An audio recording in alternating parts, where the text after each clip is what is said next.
dealing with some real issues that I had with my father. That's good. And that was tough because it wasn't until a few years ago, maybe 2-3 years ago, I realized I still had some anger. Okay.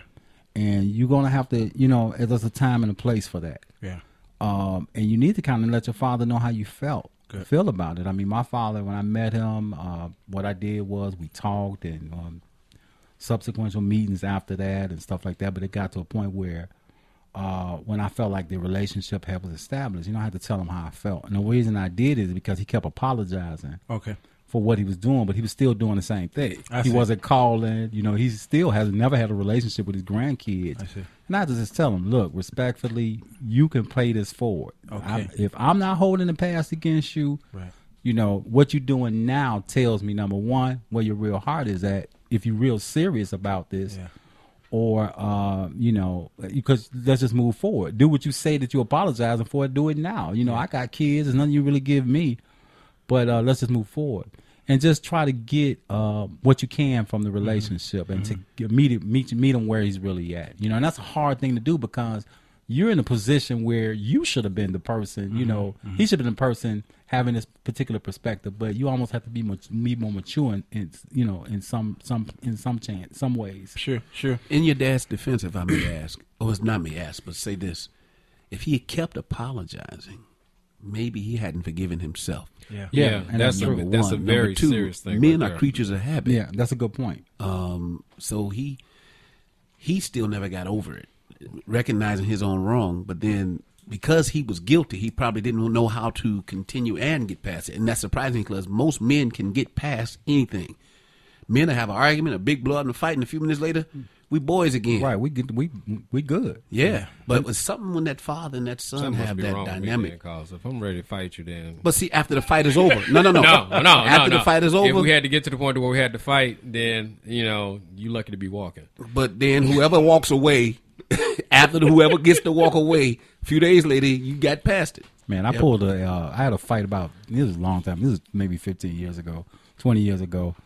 And with a friend of mine, and I was bigger than him, and I was kind of crazy back then. I was still not delivered, and I didn't want it to be. Yeah, right. I didn't want it to be not even, so I went to my car and got a baseball bat and gave it to him, and then I beat him up, so it'd be even. But we were best friends after that. You beat him you let him. You gave him a bat and then whooped him. You took the bat. Hey, let me say it again. Hold on. Right.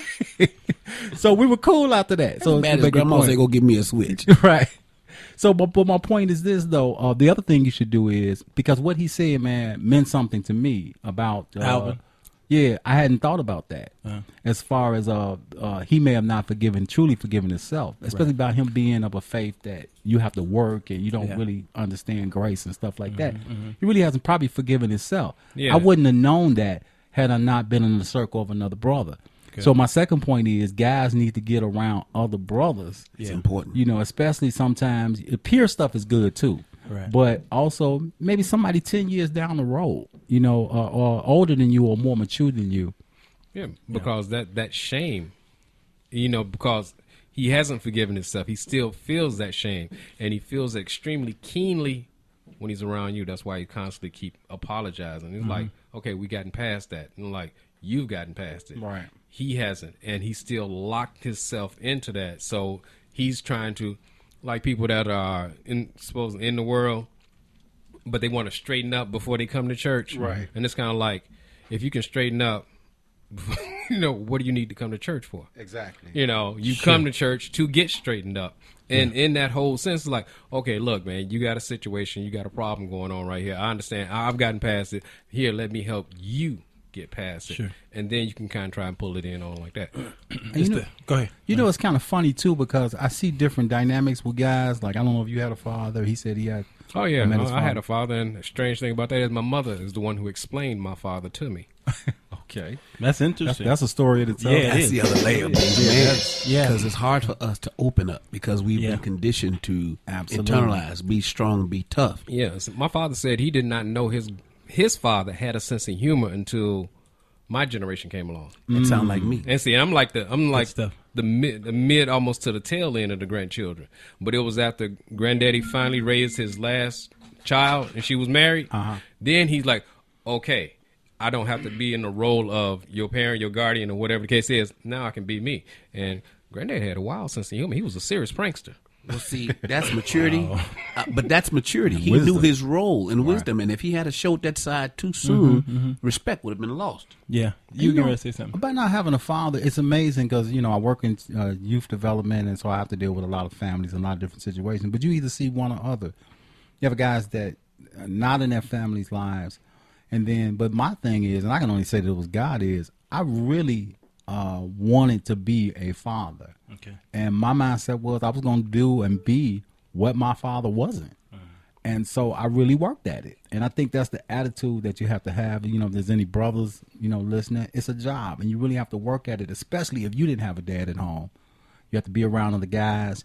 You need to be in a good church where they're teaching the purpose of something, because if you don't know what the purpose of a thing is, as Dr. Miles Monroe said, abuse is inevitable. That's good. That's right. That's deep. Have you guys experienced in your own life or the life of other men how they were raised by their father has affected their relationship with their woman? How has it altered? How has it affected their relationship with their wives or girlfriends, fiancés? In my case, I always tell people, younger people who are starting to raise their children, say there's always going to be two lessons you teach your children. There's the one that you preach, and then there's the one that you show. Okay. Now, partly a combination of the two of those, my father gave me the impression that the woman, the wife in the house, that's her house. He may pay the bills, he may do this, that, and other, but that's her house. He's right. No one ever supersedes the queen of the house. And I took it to the level of, when you say no one, I mean no one. My father and I had a falling out when I was married, just came home from the Army. And that was an altercation that wound up into that. And felt like he had crossed the line. And he came back to, well, that was a situation between you and me, and she had no business being in it. And I had to put him like, hold up, man. What you have told me and what you have showed me is this. And now it seems like you kind of like said, but this is the exception. I was like, no, there is no exception. 1 second. I am your father. What? Art, I am your father. The Ben Peterson, you say. Anyway. well, now watch this. My father, Lawrence Jones. Now, first of all, let me ask you this question. Your father's from where in America? Hattiesburg, Mississippi. Same town as my mother. All right, now watch this. Art, your father's from where? Walnut Grove, Mississippi. Okay, now watch this. Alvin, where's your father from? If you know him. Belzoni, Mississippi. My father's from Jackson, Mississippi. Oh, wow. All right. Now, I didn't know any of this where your fathers were. Okay, but I'm going somewhere here because I've noticed a pattern with Southern parents, especially fathers. My father raised 9 children, but it was 7 boys back to back. Okay. All right. But I can't remember when hearing my father say, "Son, I love you." All right. For my 18 years living in the house, I never heard him say that unless he was beating me, and then when he got through, says, You know I love you, right? Oh, yeah. That's the only time I heard it. Yeah. Okay. Now you're right. Now, this is about to turn into Oprah. Oh yeah, this is straight Oprah. Get the hankies. Get the hankies. This is Dr. tissue. Phil. This is deeper than Oprah. I love you, man. I love you. Yeah. Now I'm going somewhere here because it's gonna seem like I'm beating the man up, but really what I'm going to do is show some revelation here. Okay, there's a pattern here. My show is very transparent. Okay, I don't want to talk about stuff and then we can't open up. Right. You know what I'm saying? It doesn't make any sense. I just might as well just get off the air. But my father, he didn't hug me. Okay. He didn't say I love you. Okay. But what he did was he went out and worked like a dog. Showed his love by his actions of provision. That's right. I didn't see much of him at the house because he was out there hustling. Yes. Then when he come home, it was do this, do that, son. Take my shoe off. Go out there and do this and bring that back. Okay, this is all those things, all right? But when I got sick, my father was the first one there. Yeah. Okay. If something happened to me at school, my father was the first one there. Okay, all right. Now, what's going on here? He was treating me the way he was treated by his father.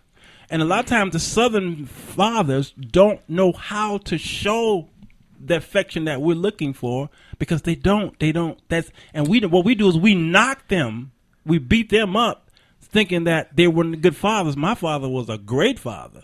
He stood in the gap for everything that was missing in my life. Okay, so but my mom said, she said this, and we laugh at this a lot. She said, "Honey, why you not romantic with me, like I see on the Days of Our Lives, As the World Turns?" And soap operas are the devil. You know, my father's response was, here's my father's response. He says, "I gave you 9 babies, didn't I?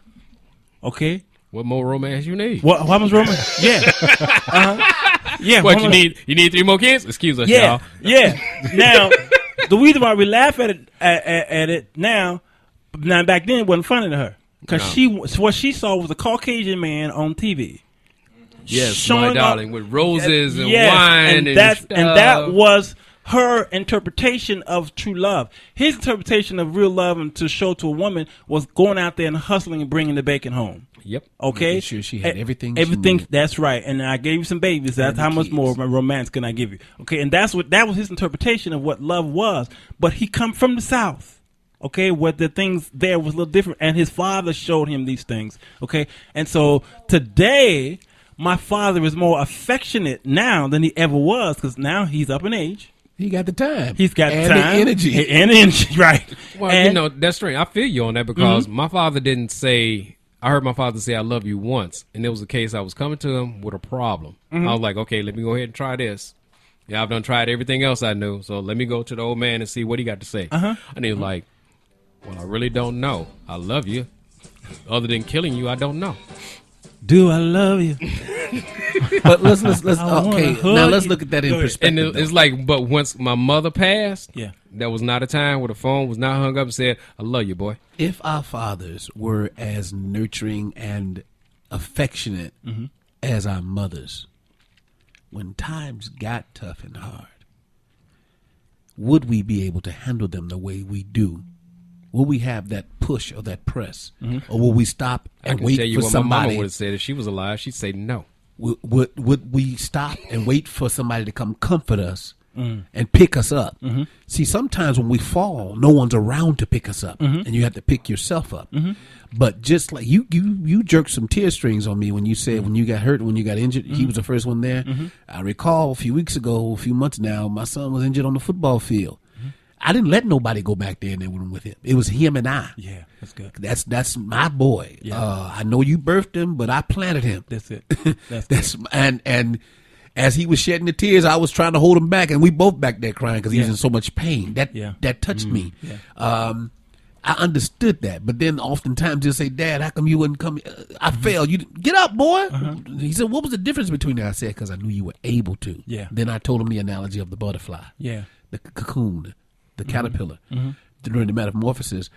If you help that butterfly, that caterpillar break out of the cocoon too soon, That's right. you weaken it. That's true. You injure its ability to survive or live or thrive for that That's matter. right. That's a wonderful analogy. Go ahead, Doc. I think that, and I was joking about Oprah and crying earlier. I feel like crying. Yeah. Listening to y'all talk about your father, I had The that. only reason I didn't cry, I had no toilet paper to wipe my face. Man, I'm telling you, I don't use paper towel. my It's too parents, hard. It was crazy because they were like the total opposite of what they preached.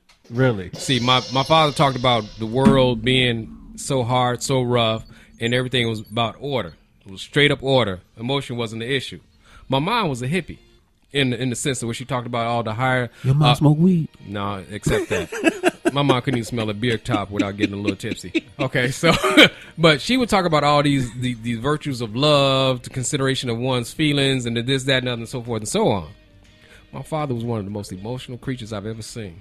He would react at the snap of it, off of an emotional reaction. He got mad at my mom one time and walked off and left all of us in the car because she had a migraine, didn't want to drive. And I'm like, once I got older, I'm like, who in the world does that? But see, my mom, on the other hand, she talked about all this love, hippie stuff and everything. That was the most cold, calculating person I've ever seen next to the character of Mr. Spock on Star Trek. Listen, we gotta go to break because Art hears the music playing and he don't get the hint. Oh, yeah, right. You didn't say anything. You didn't say anything to Alvin. Alvin knew to cut it off. No, he didn't. I left headphones on. I left.